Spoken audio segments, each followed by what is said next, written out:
If education is important to you and your family, then you're going to want to listen to this because today I'm going to talk about the Dynasty 529 plan. Education is important to me. My name is Liz Whittaberry, and I am the founder of Best Path Advisors in Colleyville, Texas. And I've been a financial advisor for more than 25 years, and in that period of time, I've always been doing some kind of education, so I've gotten all of the designations and certifications that I've achieved.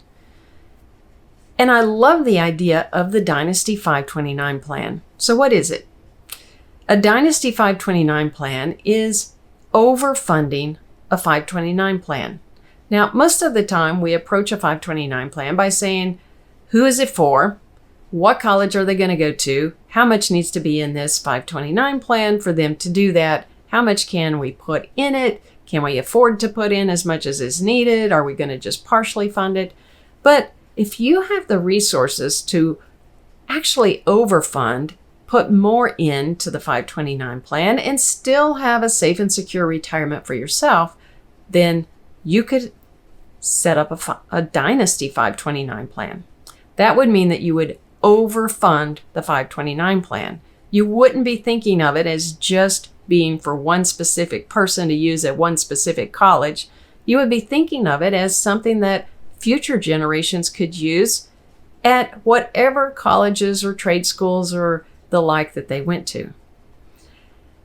And by overfunding it, you would be able to let it grow. You're able to change beneficiaries as many times as you need or want.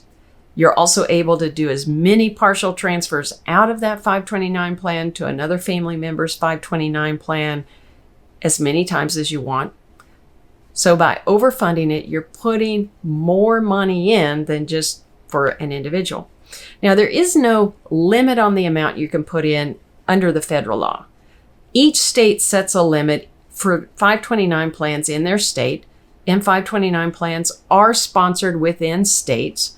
And that limit in each state is loosely tied to the cost of education in that state.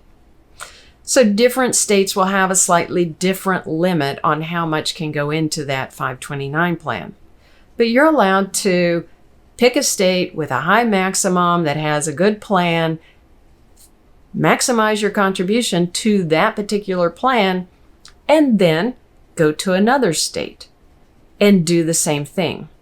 And you can do that as many times as you want or as many times as it makes sense for you and your goals for your family and your wealth.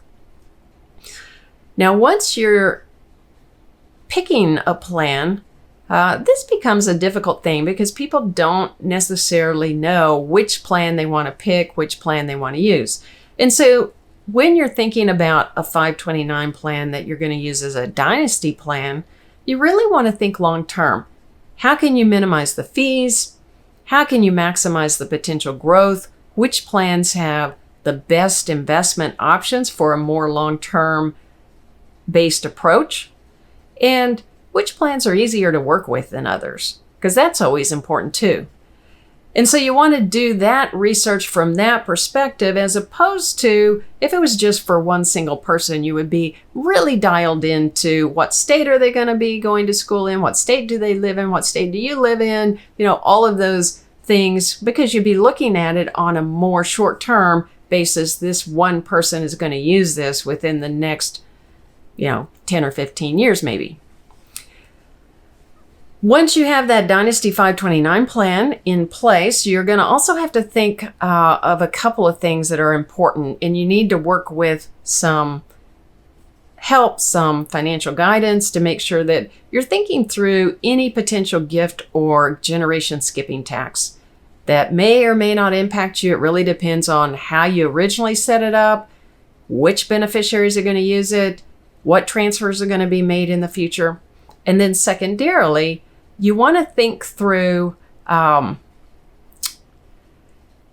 going to be that owner after you. And this becomes a little bit trickier because you want to know that whoever that is that you're picking is going to be somebody that you can really trust to carry out your wishes. If you're going to be putting them in control of this big lump sum of money and they become owner, are they going to carry out the wishes, and are they going to let all of the different future generations use that for their education, the people that you would have wanted to benefit with this fund. You can set up a trust and have it be trust owned, where you can put more of that language as to what you want to have happen into that trust document. It does add another layer of complexity, but it also adds another layer of protection of your wishes getting carried out. And that, again, is a place where you need some professional advice to work through what makes sense. A Dynasty 529 plan is not for everybody. You've got to have the wealth in order to be able to set that aside for future generations. But if it's something that would fit you, then it's worth looking into, because you could significantly benefit your heirs, the future generations in your family in the future by having this set up.